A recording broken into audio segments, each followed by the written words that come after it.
You didn't think we were done with the Italian Wars, did you? We're back with another episode of Critical History, focusing on what else? Part 4 of our series on the Italian Wars.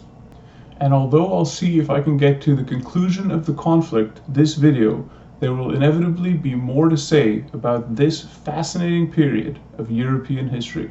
The development of the first star forts, the rise of the Ottomans, the reign of Ivan the Terrible, Barbary pirates. Maybe one day we can even discuss how Muscovy ducks got their name. I know talking about numerous seemingly unrelated topics can resemble the ravings of a madman, but we also have to ask ourselves if history has in fact been rewritten dramatically and extensively, what evidence would remain? Well, maybe now would be a good time to mention the more common last names found in Scotland and in Italy. Apparently, the 10th and 15th most common last names in Scotland are Scott and Ross. And the first and second most popular last names in Italy are Rossi and Russo.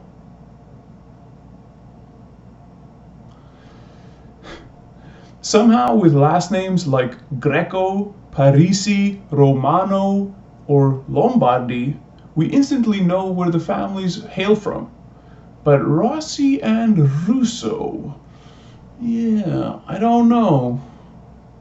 Just can't figure it out. Another question worth asking is how exactly did the Habsburgs end up in possession of the Spanish crown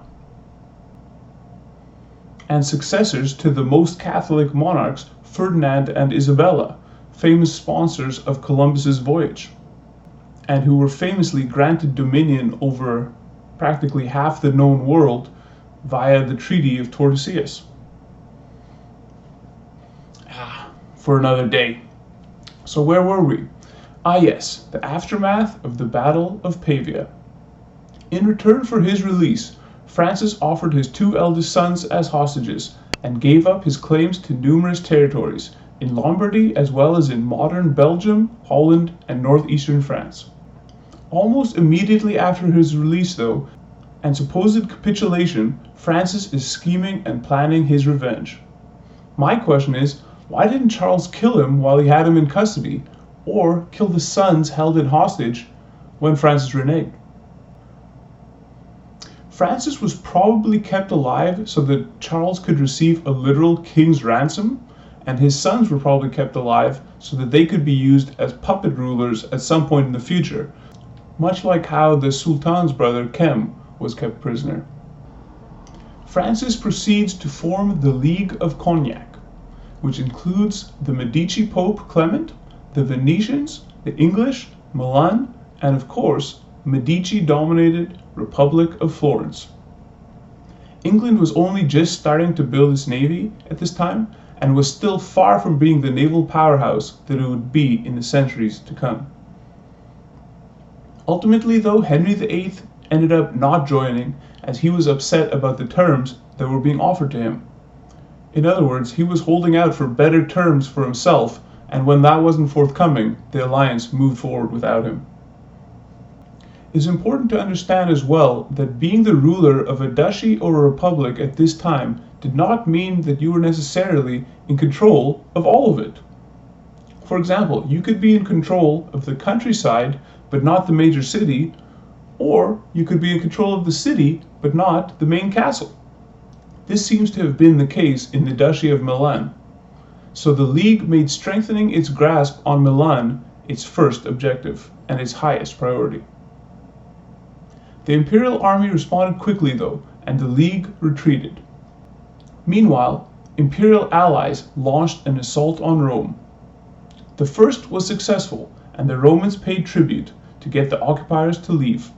But the next year, Rome was invaded again, and this resulted in the famous sack of Rome of 1527. Before we get to that though, I want to bring up the quote of a famous German general and military theorist, Karl von Clausewitz. author of the military classic On War. And he said, I quote, "War is the continuation of politics by other means, a corollary of which I would contend is that politics is the continuation of war by other means." I mention that because I feel one of the most common misconceptions regarding this period, the time of the Reformation and the birth of the Anglican Church, is that the disputes were primarily theological. No. They were primarily political, to do with power and money, but they were argued in terms of theology. We could get into that, but probably not the most interesting discussion.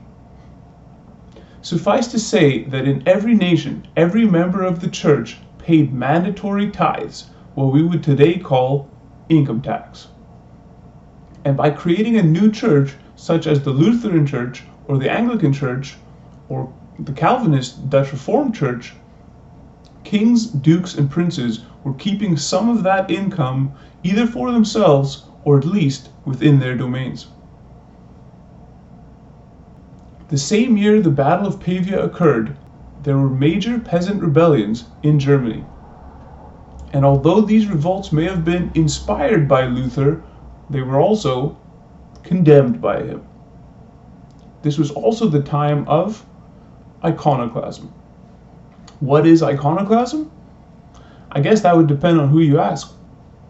The short answer is that it is the destruction of icons, religious images. I'll be honest and say I didn't really understand the point of iconoclasm until I gained a better understanding of Eastern Orthodoxy and its reverence for religious icons, the iconostasis in particular.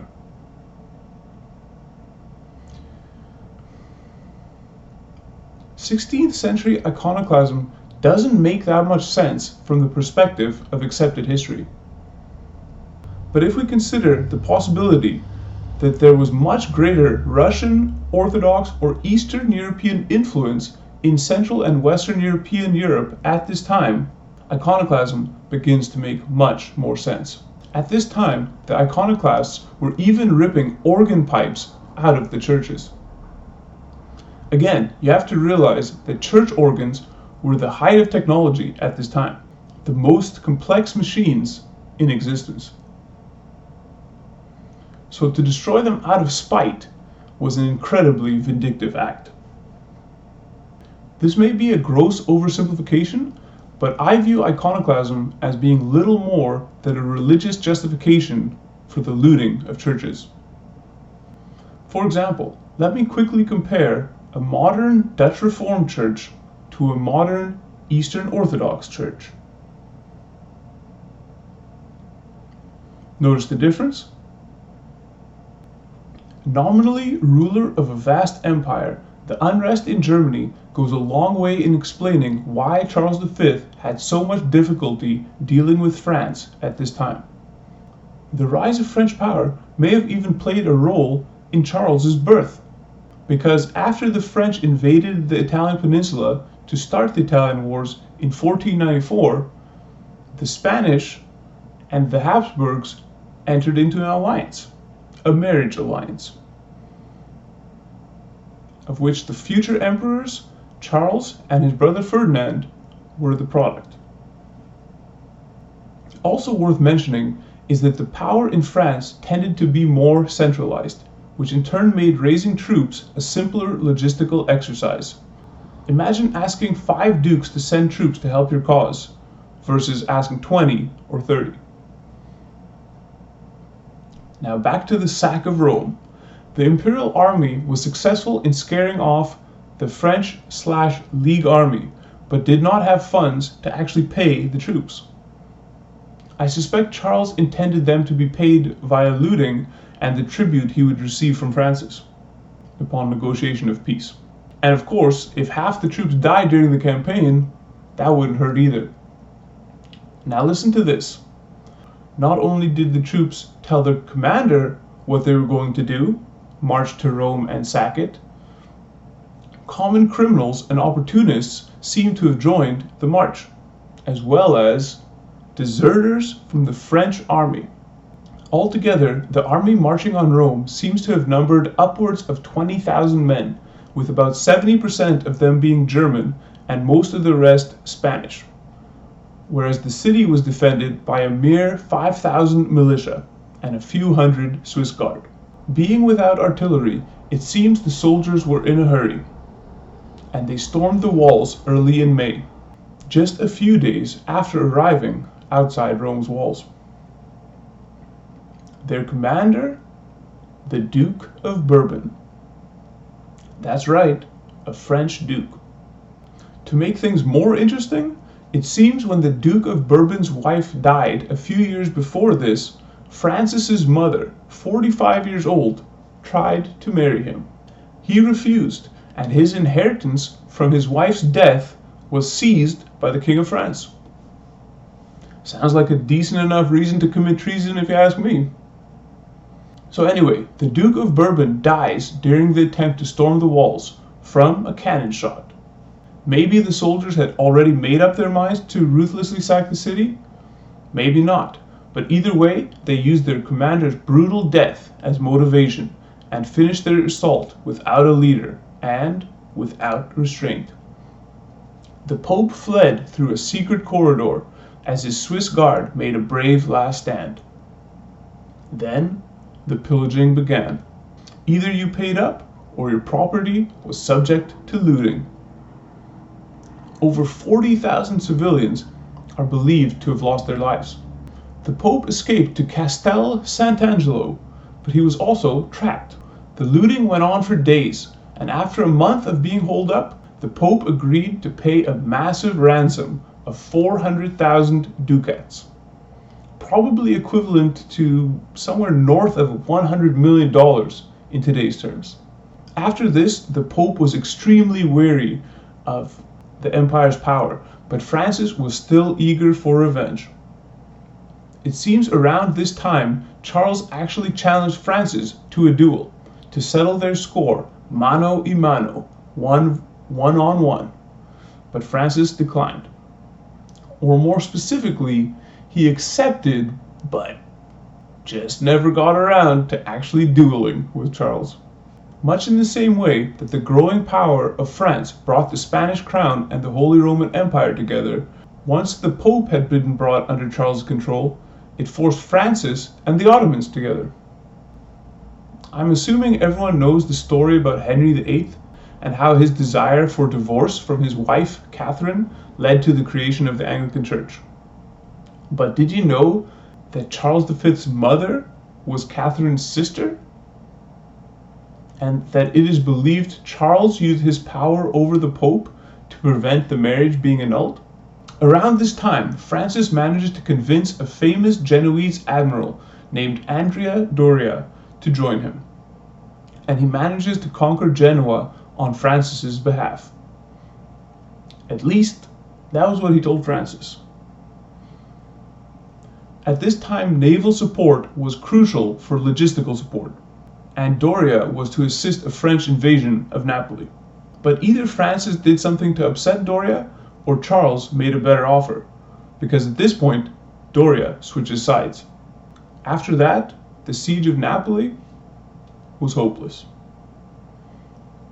Francis had no choice but to send his mother to negotiate peace. He was once again forced to renounce his claim on Milan, Napoli, Flanders, and Artois.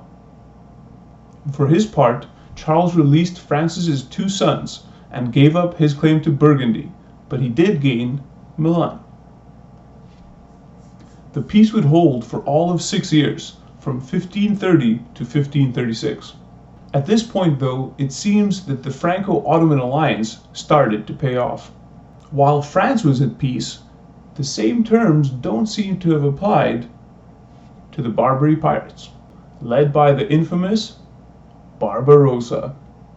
Interesting name, I'm sure you'll agree. The Barbary pirates were such a nuisance with their slave raids that they actually prevented new towns and villages from being established on the Mediterranean coasts of Italy, France, and Spain for the next 200 to 300 years. So much for making it to the end of the Italian Wars. We still haven't got to the third. We still haven't got to the third, fourth, or fifth war between the Habsburgs and the French. That might have to wait though, because for the next episode of Critical History, I want to finally take a look at the epic 1453 siege of Constantinople and the rise of the Ottomans. I hope you enjoyed this video. Hit that like, smash the subscribe, drop a comment, check out my book, Conquest of Truth, and tune in next time for another episode of Critical History. Until then, stay critical.